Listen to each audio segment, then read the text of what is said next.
साथियों नमस्कार। साथियों, सत्ता के लिए हमेशा से लड़ाइयाँ होती रही हैं, आज भी होती हैं। लेकिन आज जो है वो नियम बदले हैं। सत्ता पक्ष हमेशा जो है हावी रही है दूसरों पर, दूसरों को कभी जो है उभरने का मौका नहीं देती। आज हो या कल हो या जो बीता हुआ कल है, हम उसकी बात करें। और हिंदू धर्म की बात करें तो हिंदू धर्म में तो जो देवताओं के बॉस हैं इंद्र, उनका आपने देखा कि हमेशा जो है वो सिंहासन डोलता ही रहता था।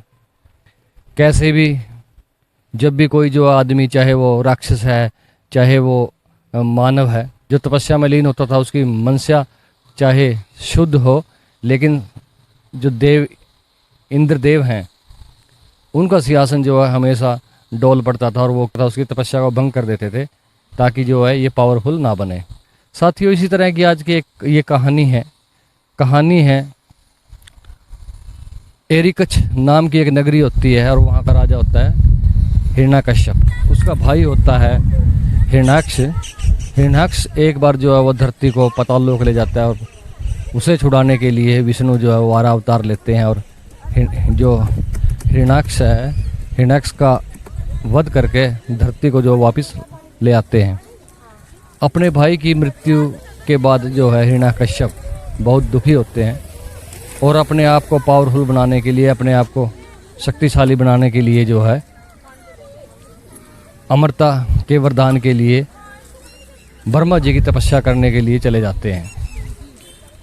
जब हिरण्याकश्यप जो है वह एरिकच नगरी छोड़कर चले जाते हैं तपस्या के लिए, तो देवता फिर जो है आक्रमण कर देते हैं। इंद्र जो है फिर आक्रमण कर देता है एरिकच नगरी पर।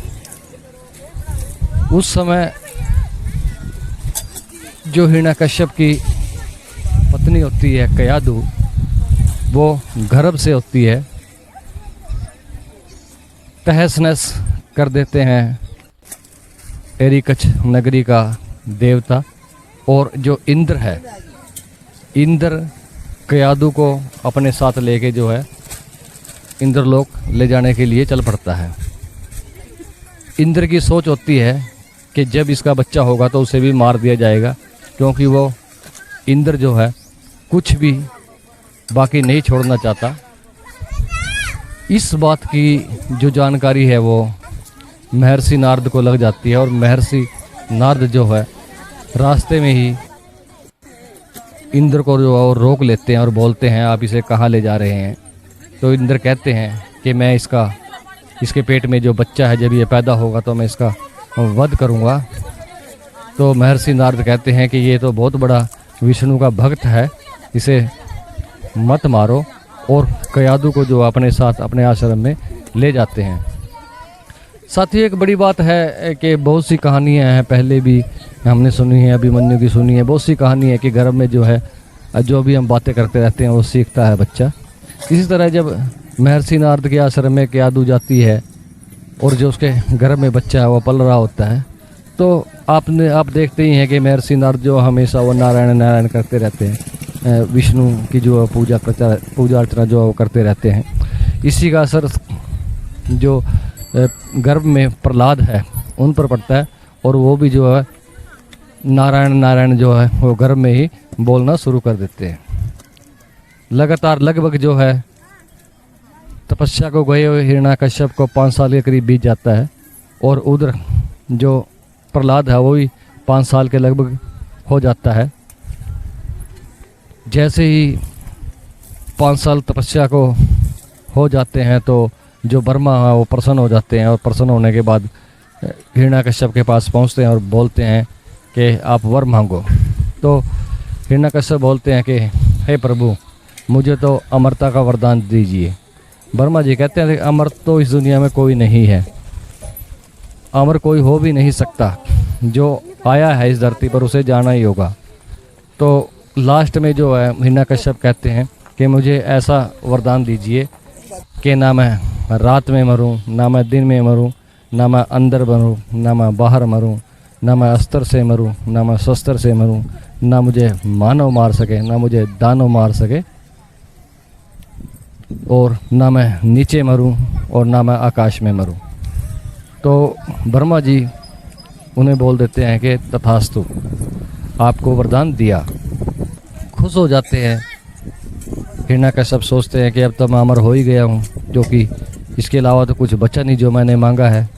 ना मुझे कोई आदमी मार सकता, ना मुझे कोई देवता मार सकता, ना कोई अस्त्र मार सकता, ना कोई शस्त्र मार सकता, ना दिन में मैं मर सकता, ना मैं रात में मर सकता, तो मैं तो किसी तरह मर ही नहीं सकता। तो फिर वो नगरी में अपनी जो उनकी एरिकच नामक नगरी थी, जिसे आज के टाइम जो है वो एरच के नाम से जाना जाता है, और ये झांसी के पास यूपी में स्थित है। साथियों, जब वो अपने राज्य में वापस लौटता है, अपनी नगरी में वापस लौटता है, तो उधर जो है कयादु भी प्रहलाद को लेकर जो है वहाँ पे आ जाती है। तो प्रहलाद की जो है शिक्षा के लिए जो हिरण्यकश्यप हैं उसे आश्रम में भेज देते हैं, गुरु के आश्रम में। लेकिन वहाँ जब वो दूसरे बच्चे होते हैं उनको भी हरि का ज्ञान देने लग जाते हैं। इस बात की शिकायत जब हिरण्यकश्यप के पास पहुँचती है, तो हिरण्यकश्यप उसको, प्रहलाद को जो अपने पास बुलाता है और उसे समझाने की कोशिश करता है, लेकिन वो समझता नहीं है। तो हिरण्यकश्यप है उनको इस सलाह देता है कि हे परमपिता, आप जो है भगवान विष्णु की ही आराधना करिए, जीवन जो है वो भव सागर से पार हो जाएगा। इससे दुखी हो जो हिरण्यकश्यप है वो उसको मारने की कोशिश करता है, और अपने सैनिकों को आदेश देते हैं कि जाओ इसे पहाड़ से गिरा कर आओ, इसे पहाड़ से फेंक दो ताकि ये मर जाए। हिंडोली नगरी के पास जो है पहाड़ होता है, और पहाड़ से उसे नीचे गिरा दिया जाता है, लेकिन तब जो है विष्णु भगवान उसे बचा लेते हैं। उसके बाद फिर उसे जो है मगरमच्छों की नदी होती है बेतवा, उस बेतवा नदी में उसे गिराया जाता है, डुबोया जाता है, लेकिन वहाँ भी वो बच जाता है। उसके बाद जो पागल हाथी है, पागल हाथी से उसे मरवाने की कोशिश की जाती है, वहाँ भी वो बच जाता है, और जो पागल हाथी है उसे अपने ऊपर बिठा लेता है और उसे घुमाने लग जाता है। तो जो हिरण्यकश्यप वो चिंतित हो जाते हैं, और उनकी जो बहन होती है होलिका, वो उनके पास आती है। होलिका को एक वरदान होता है कि आपको अग्नि नहीं जला सकती। तो होलिका कहती है आप चिंता मत करो, मैं जो है बैठ जाती हूँ अग्नि में इसे लेकर, और ये जल जाएगा, मैं बच जाऊंगी। लकड़ियों की एक चिता जो है वो बनाई जाती है, जिस पर होलिका प्रहलाद को लेकर बैठती है। हालांकि प्रहलाद जो है वो डर जाता है, एक बार तो डर जाता है, लेकिन जब भगवान विष्णु की वो वहाँ पे माया देखता है कि किस तरह जो बिल्ली के बच्चे हैं वो उसमें अग्नि में खेल रहे हैं, तो उसका डर जो है वो मिट जाता है, और वो अपनी बुआ की गोद में जाकर बैठ जाता है। तेज़ हवा चलती है, उस तेज़ हवा में जो है जो प्रहलाद वो तो बच जाते हैं, लेकिन उनकी बुआ होलिका जो है वो मर जाती है।